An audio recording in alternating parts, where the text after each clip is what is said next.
Hi viewers, எல்லோரும் எப்படி இருக்கீங்க? நல்லா இருக்கீங்களா? எல்லா உயிர்களும் இன்புற்று வாழ்க. இன்றைக்கி என்ன பார்க்க போகிறோம் அப்படின்னு சொன்னால், நிறைய பேர் கொஷின் கேட்டிருந்தது என்னென்னா, பாபின் உள்ள த்ரெட்டு வெளியே வர மாட்டேங்குது, நீடில் அது ஏன்னே தெரியலை. ஏன்னா நீடில் உள்ள த்ரெட்டு பாபின் உள்ள த்ரெட்டு வரும்போது தான் நமக்கு தையல் விழும். ஸோ அது வரவே இல்லை அப்படின்னு எனக்குமே நான் அதை பற்றி நிறைய வீடியோ போட்டிருக்கிறேன். இருந்தாலும் எனக்குமே ஒரு ப்ளவுஸ் தைக்கும்போது இந்த பிரச்சனை வந்துட்டு, ஸோ நான் அதை எப்படி சரி பண்ணேன்னு உங்களுக்கு எக்ஸ்பிளைன் பண்ணுறேன். இப்போ நான் இந்த இதெல்லாம் கலத்திட்டு கீழே பாருங்கள் எவ்வளோ டஸ்ட்டு இருக்குதுன்னு சொல்லிவிட்டு அந்த 2 ஸ்க்ரூவை கலத்திட்டு பார்க்குறேன். பயங்கர டஸ்ட் இருந்தது.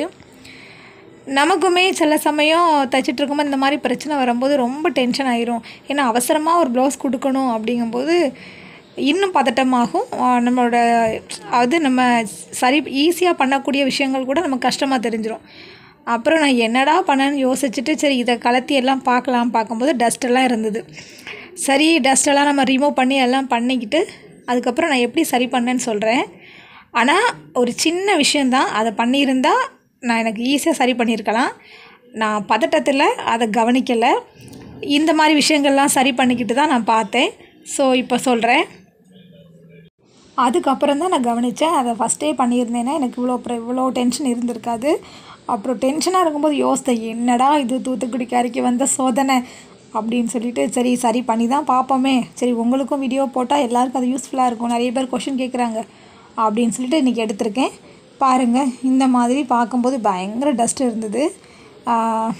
ஏன்னா நமக்கு பயங்கர தைக்கும்போது உள்ள தூசி, பின்ன வெளியே இருந்து வரக்கூடிய தூசி பயங்கரம். ரோட்டு பக்கம் பார்த்திங்களா பயங்கர டஸ்ட்டு வரும். ஸோ அதனால் நிறைய தூசி இருந்தது. அவ்வளோத்தையும் நான் ரிமூவ் பண்ணிவிட்டேன். அப்படி கிளாத் வச்சு நல்லா ரிமூவ் பண்ணி தொடச்சி எடுத்துக்கோங்க. அதுக்கப்புறம் நான் ப்ரெஷர் ஃபுட் இருக்குல்ல, அது கீழே அந்த பல்லு பகுதி இருக்குல்ல, அதுலேயுமே நிறைய டஸ்ட் இருந்தது. ஸோ அதையும் நான் இது பண்ணியிருக்கிறேன். தேவைப்பட்டால் என்ன பண்ணலாம், ப்ரெஷர் ஃபுட்டரை கலத்திக்கிட்டு அதையும் நம்ம நல்லா க்ளீன் பண்ணிக்கலாம். இல்லை பயங்கர டஸ்ட் இருந்தது. நீங்கள் சொன்ன மாதிரி வாரத்துக்கு ஒருக்க ஆயில் அப்ளை பண்ணுங்கள். நான் இதில் ஆயில் அப்ளை பண்ணி ரொம்ப நாள் ஆகிட்டு. ஸோ இப்போ இன்றைக்கி ஒரேடியாக ஓவரால் க்ளீன் பண்ணிடலான்னு சொல்லிட்டு தான் க்ளீன் பண்ணிகிட்ருக்கிறேன். இதுவுமே நமக்கு உங்களுக்கு இந்த மாதிரி பிரச்சனை வரும்போது இதையும் நீங்கள் சரி பண்ணி பார்த்துக்கணும். அதுக்காக வேண்டி தான் நான் அப்படியே கண்டினியூ பண்ணி எடுக்கிறேன். சரிங்களா? இதுலேயும் டஸ்ட் இந்த மாதிரி இருக்கும், நிறைய இதெல்லாம் நூல்லாம் சிக்கி இருக்கும். ஸோ அதெல்லாம் எடுத்துகிட்டு ஆயிலெலாம் அப்ளை பண்ணுங்கள். நம்ம சேனலில் நிறைய டுட்டோரியல் வீடியோ போட்டிருக்கிறேன். நிறைய பேர் ரிப்பீட்டடாக கேட்குற கொஷினே கேட்குறீங்க. ஸோ அதனால் நான் வீடியோஸ் ப்ளேலிஸ்ட்டில் இருக்குது, பாருங்கள். பார்த்துட்டு டவுட் இருக்குன்னா சொல்லுங்கள். சரிங்களா? இப்போ பாருங்கள், நான் இந்த மாதிரி ஆயில் அப்ளை பண்ணிவிட்டு இந்த மாதிரி நீங்கள் தைச்சி பார்த்துட்டு இந்த மாதிரி பெடல் பண்ணிகிட்டே இருங்க. அந்த ஆயில் நல்லா இதாயிரும். அதுக்கப்புறம் ஒரு 1/2 hour 1 hour கிட்ட கொஞ்சம் நல்லா ஊறட்டும். அதுக்கப்புறம் உங்களுக்கு தைக்கும்போது ஈஸியாக இருக்கும். சரிங்களா? இந்த மாதிரி நல்லா க்ளீன் பண்ணி எடுத்துட்டு அதே மாதிரி பாபின் இருக்குல்ல, பாபினில் நம்ம த்ரெட்டு மாட்டும் போதுமே கரெக்டாக நீங்கள் நூல் சுற்றிட்டு வைங்க. அதுலேயுமே த்ரெட்டில் நூல் சரியாக இல்லாமல், அதாவது பாபினில் நூல் சரியாக சுற்றாமல் இருந்திருந்தாலும் நமக்கு ஒழுங்காக வராது. சரிங்களா? அதை கரெக்டாக நீங்கள் பாபினில் நூலை கரெக்டாக ஒன்று போல் ஈவனாக சுற்றிக்கோங்க. இப்போ பாருங்கள், இந்த மாதிரி ஆயில் அப்ளை பண்ணிவிட்டு இந்த மாதிரி பண்ணிக்கோங்க. இப்போது நான் அந்த இதை மாட்டிட்டு உங்களுக்கு நான் பண்ணி காட்டுறேன். எனக்கு இந்த மாதிரி எல்லாம் க்ளீன் பண்ணியும் நான் தைச்சம்போது எனக்கு தையல் வரல. தையல் வரலைன்னா அந்த பாபின் உள்ள த்ரெட்டு வெளியே வரவே இல்லை. நான் இவ்வளோ க்ளீன் பண்ணியிருக்கிறேன். இவ்வளோ பண்ணதுக்கப்புறமும் எனக்கு ஏன் வரலன்னு எனக்கு பயங்கர டென்ஷன் ஆச்சு. என்னடா இது, நம்ம இவ்வளோ தூரம் நம்ம பண்ணும்போது ஏன் வர மாட்டேங்குது அப்படின்னு.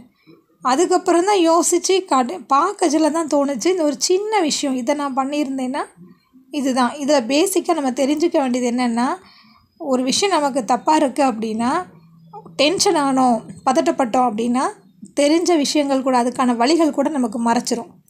ஸோ அதனால் எந்த ஒரு விஷயம் நடந்தாலும் நீங்கள் டென்ஷனோ பதட்டமோ படாதீங்க. அது நமக்கு சரியான சொல்யூஷனை கூட நமக்கு இதாக நமக்கே மறந்து போயிடும். ஸோ அதுக்கப்புறம் தான் நான் ரியலைஸ் பண்ணேன் நம்ம என்ன பண்ணியிருக்கோம். அப்புறம் இங்கே பாருங்கள், நான் ப்ரெஷர் போட்டுற கலத்தியிருக்கிறேன். கலத்திட்டு அதுக்கப்புறம் உங்களுக்கு க்ளீனாக கலத்திட்டு காட்டுறேன். அப்போ தான் உங்களுக்கு ஈஸியாக பார்க்கறதுக்கு தெரியும். இப்போது அதை பாருங்கள். அதை கலத்தினதுக்கப்புறம் அந்த இடத்த நல்லா நான் க்ளீன் பண்ணி தான் நான் வச்சுருந்தேன். இப்போ நம்ம பாபினை ஃபிக்ஸ் பண்ணிவிட்டு நம்ம இது பண்ணுவோம். இதில் நான் பண்ண சின்ன விஷயம் என்ன அப்படின்னா, எனக்கு பாபினில் உள்ள த்ரெட்டு வெளியே வரல. அப்போ நம்ம என்ன செய்யணும்னா, அந்த நீடில் மாட்டியிருக்கிறீங்க இல்லையா, அந்த நீடில் நான் என்ன பண்ணேன்னா கொஞ்சம் ஸ்க்ரூவை லூஸ் பண்ணிவிட்டு அந்த நீடில் கொஞ்சம் இறக்கி வச்சேன்.